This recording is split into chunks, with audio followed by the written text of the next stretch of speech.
Hello दोस्तों, आज की कहानी हाय एक सामान्य सी सुबह। दोस्तों, मजेदार हिंदी कहानियाँ सबसे पहले देखने के लिए आप मेरे चैनल को सब्सक्राइब कर लें। सुबह तो उस दिन भी अति सामान्य सी हुई थी विक्रम की। प्रतिदिन की ही तरह पर्दे के पीछे से झांकती किरणों को देखकर ही उठा था वह।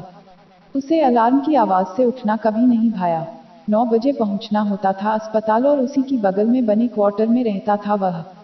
अतः 7 के सवा 7 बज जाने से भी क्या फर्क पड़ता था।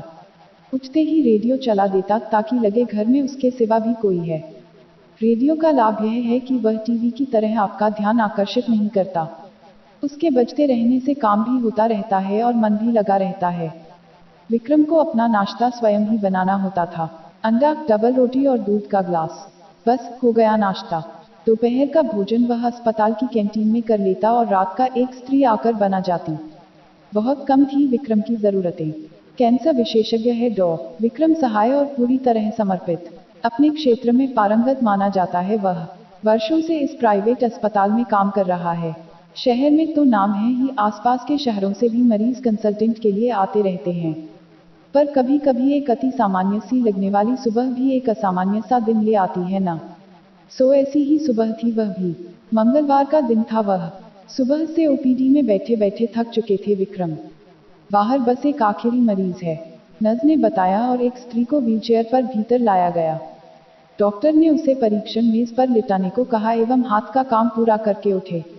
स्त्री के पास गए तो चेहरा कुछ परिचित लगा, पर जिसका ध्यान आया यह उसकी परछाई मात्र थी। ओपीडी स्लिप पर नाम देखा, लतिका ही है। बीमारी से अशक्त शरीर, मुरझाया चेहरा, बेहोश तो नहीं परंतु पूर्णतः सजग भी नहीं। साथ में देखभाल करने वाली आया और घर का पुराना नौकर विश्वंभर साहब अपने काम से विदेश गए हुए थे। लतिका की हालत नाजुक थी और उसे तुरंत भर्ती करना आवश्यक था और उतना ही आवश्यक था इस प्राइवेट अस्पताल में अग्रिम राशि जमा करवाना। नौकर के पास इतना पैसा कहां से आता। विक्रम ने अपनी ओर से पैसे जमा करवा लतिका को अस्पताल में दाखिल करवा दिया ताकि फौरन इलाज शुरू हो सके। लतिका को ब्लड कैंसर था। इस उम्र में ब्लड कैंसर होने पर ठीक होने की आशा तो कम रहती है, पर जितने दिन जीवित रहे चैन से जिए यही प्रयत्न किया जा सकता था। थोड़े थोड़े अंतराल पर रोगी को रक्त चढ़ाया जाता है। कुछ दिन ठीक बीतते हैं और हालत फिर से बिगड़ने लगती है। सामान्यतः बीच के दिनों में मरीज को घर भेज दिया जाता है, पर लतिका को कोई लेने देखने आता तो भेज दे। विश्वंभर आता था देखने। उसे कुरेदने पर पता चला कि साहब तो कब के लौट आए हैं और उनके साथ एक युवती भी है। उन्हें पत्नी की गंभीर अवस्था का पता है और विश्वंभर ने उन्हें पैसों के लिए भी कहा है, पर उनका कहना है कि बचना तो वैसे भी नहीं है, तो उन्हें किसी सरकारी अस्पताल में क्यों नहीं ले जाते हो। लेकिन विक्रम ने लतिका को इस बात की भनक तक न पड़ने दी। वह समय समय पर अस्पताल में रकम जमा करवा देता और उसकी पूरी देखभाल भी करता रहा। ड्यूटी का समय समाप्त होने पर घर का एक चक्कर लगाता और फिर उसके पास आ बैठता। जिन दिनों उसकी हालत बेहतर होती तो वह बातें भी करती। अपने पति, अपने वैभव के किस्से सुनाती, देश विदेश के भ्रमण की चर्चा करती। घर में होने वाली पार्टियों, विशेष अतिथियों के नाम गिनाती। वह इसी खुशफहमी में थी कि उसके इलाज का पूरा खर्च उसके पति ही कर रहे हैं। वह अभी तक विदेश में है, अतः मिलने कैसे आए, वह यही सोचकर खुश थी। विक्रम उसकी बातें ध्यान से सुनता रहता। कितने वर्षों से उसका सपना था लतिका से मुलाकात करने का, बातचीत करने का। चुलबुली लतिका की चटपटी बातें ही तो उसको सबसे अधिक लुभाती थी। दुनिया भर के किस्से होते थे उसके पास। आज लतिका की सब बातें चाहे सच न भी हों, कहने वाली तो उसे सच मानकर ही कह रही थी ना। वह लतिका की खुशी में खुश हैं, उसके सहचर्य मात्र से संतुष्ट हैं। विक्रम ने उसकी शाम के बाद की जिम्मेदारी पुनर्तः अपने ऊपर ले रखी थी। नर्स को बुलाने की बजाय स्वयं उसे दवा देता, उठने में सहायता करता इत्यादि। वह कभी अपने प्यार के बारे में नहीं कह पाया था, पर इतने वर्षों बाद आज भी उतनी ही शिद्दत से चाहता था उसे। कभी कमजोरी के कारण लतिका को नींद आ जाती तो पास कुर्सी लगाकर बैठा रहता विक्रम लतिका का हाथ अपने हाथ में लिए। चाहता अपनी कुछ शक्ति स्पर्श द्वारा उसके शरीर में उड़ेल दे, पर यह तो किस्से कहानियों की बातें हैं। असली जीवन में कहाँ संभव है यह सब। हम साधारण मनुष्य ऐसा कुछ नहीं कर पाते, बहुत चाहकर भी नहीं। उसका हाथ पकड़े पकड़े विक्रम अक्सर ही अतीत में पहुंच जाता। उस अतीत में जब लतिका के संग जीवन जीने की आशा थी, मन में उत्साह था। एक ही कॉलोनी में रहते थे दोनों, एक ही पार्क में खेलकर बड़े हुए थे।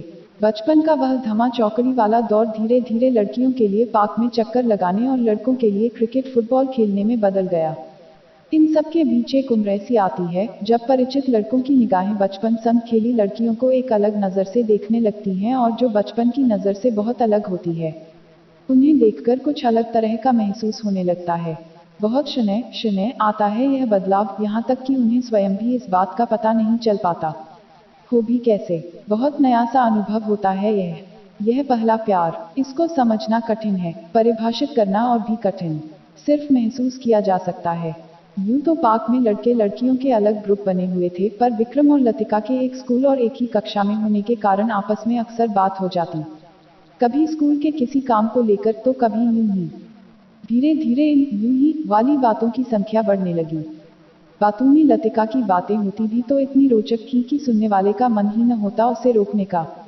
स्कूल के बाद विक्रम मेडिकल करने लगा और लतिका बीए पर रहते तो आसपास ही थे, सो मिलना होता रहा। मेडिकल करते हुए विक्रम ने निश्चय कर लिया था कि जीवन तो लतिका के संग ही बिताना है। ठीक है कि एक ही कक्षा में होने के बावजूद लतिका उससे वर्ष भर बड़ी थी, पर देखने में नाजुक सी थी और विक्रम लंबा चौड़ा। देखने में अजीब न लगता था तो सर्टिफिकेट में लिखा होने से क्या फर्क पड़ता था। पर फर्क पड़ा था, कारण कुछ और होने पर भी यही मुद्दा बन गया था। विक्रम ने मेडिकल पूरी कर ली थी। उसे लतिका से पता चला कि उसके माता पिता उसके विवाह की सोच रहे हैं, तो वह उनसे मिलने गया। लतिका के पिता ने बड़ी देर तक उससे बात की, बड़े प्यार से उसे समझाया। लतिका की ब्याह योग्य उम्र हो चुकी है और उसमें अब देरी नहीं की जा सकती, जबकि विक्रम को स्थापित होने में अभी बहुत समय है। एमबीबीएस पूरी हो गई है, पर अभी इंटर्नशिप करनी है और फिर एमडी। उसके बाद भी प्रैक्टिस क्या 2 ही दिन में चल निकलेगी। इधर विक्रम के माता पिता को भी बहू के बड़ी होने वाली बात गले नहीं उतर रही थी। 2-4 साल छोटी न सही, 1-2 साल तो वो। यह तो हम उम्र भी नहीं, उल्टे विक्रम से बड़ी थी। वह अपने माता पिता को तो किसी तरह समझा भी लेता, पर लतिका के पिता नहीं माने। दरअसल वे लतिका का रिश्ता अपने ही आर्थिक स्तर के किसी परिवार में करना चाहते थे और ऐसे कुछ परिवार उनकी नज़र में थे भी। सो उन्होंने लतिका का रिश्ता एक सफल व्यवसायी के बेटे के साथ तय कर ही दिया। लतिका की मर्जी को पूरी तरह नज़रअंदाज करते हुए। यह भी संभव है कि लतिका ने उसे उतनी शिद्दत से चाहा ही नहीं था जितना विक्रम ने उसे। पहले विक्रम लतिका को पाने का लक्ष्य सामने रखकर पढ़ाई कर रहा था। लतिका उसकी प्रेरणा थी। अब वह प्रेरणा हट गई थी उसके सामने से, तो उसने एक अच्छा डॉक्टर बनना ही अपना लक्ष्य बना लिया था और वह पूरी लगन से जुट गया अपने लक्ष्य में, ताकि लतिका को खोने से वह किसी अवसाद में न डूब जाए। नया रक्त चढ़ाने के पश्चात जब लतिका बेहतर महसूस करने लगती और घर जाने की बात करती, तो विक्रम उलझन में पड़ जाता। कैसे भेज दे वह उसे घर? क्या वह सहन कर पाएगी जब उसे पता चलेगा कि उसका पति विदेश में नहीं घर पर ही है और एक विदेशी युवती के संग रह रहा है? इस स्थिति से बचने की दूसरी राह यह थी कि उसे विक्रम अपने घर ले जाए। उसे तो इनकार नहीं था, पर लतिका क्यों कर मानेगी? उसके मन में तो आज भी अपने पति के लिए कोई दुर्भाव नहीं था। पूर्ण विश्वास था उस पर, और विक्रम भी किस अधिकार से लाता उसे अपने घर? अपने संगी साथियों को, अपने रिश्तेदारों को क्या उत्तर देता? उपाय एक ही था कि उस पर अभी दिन रात निगरानी की आवश्यकता है, कहकर उसे अस्पताल में ही रोके रखा। विक्रम इसका अतिरिक्त खर्च वहन करने को भी तैयार हो गया। वर्षों के फासले राह चलकर नहीं, यादों में तय किए जाते हैं। अस्पताल की कुर्सी पर बैठा वह अतीत और वर्तमान के बीच घूमता रहता, जब तक कि वह सो न जाती। रात भर के इंतजाम की तसल्ली करके ही वह घर लौटता। इसी तरह वर्ष बीतने को आया, पर विक्रम के धैर्य में कोई कमी न आई। स्थिति नाजुक हो रही थी। मृत्यु की पदचाप निकट आ रही थी। गुजरते समय को मानो कसके पकड़े रखना चाह रहा था विक्रम, पर काल था कि उसकी बंद मुट्ठी में से भी फिसलता ही चला जा रहा था। प्रायः ही वह लतिका को रात्रि भोजन करवाकर अपने घर चला जाता था, पर जाने क्यों आज उसका जाने का मन नहीं हुआ। इसके विपरीत उसने लतिका की देखभाल करने वाली आया को सोने भेज दिया, यह कहकर कि घर जाते समय उसे जगा देगा, तब तक वह आराम कर ले। बस थोड़ी देर और सोच बैठा रहा। कहीं भीतर से उसे लग रहा था कि अभी लतिका को छोड़कर नहीं जाना चाहिए। हालांकि यह नहीं जानता था वह कि आज की रात ही लतिका की आखिरी रात भी होगी। रात 10 बजे के बाद लतिका बेचैन सी होने लगी। उसने विक्रम से अपने पति को बुलाने का अनुरोध किया। विक्रम ने विश्वंभर को टेलीफोन से सूचना दी कि स्थिति नाजुक है और साहब को सूचित कर दे। परंतु साहब किसी पार्टी में गए हुए थे और जल्दी आने की उम्मीद नहीं थी। विक्रम ने वहीं संदेश पहुंचाने को कहा और संदेश पहुंचा भी दिया गया। लतिका इंतजार करने लगी। हर थोड़ी देर में द्वार की ओर नजर टिका देती, पर धीरे धीरे उसकी शक्ति क्षीण होने लगी। विक्रम पूरा समय उसका हाथ थामे उसे दिलासा देता रहा, उससे बात करता रहा। लतिका ने कई बार अपने पति के बारे में पूछा। विक्रम चाहता था कि वह पूर्ण शांति से जाए, न शारीरिक दर्द सहे न मानसिक।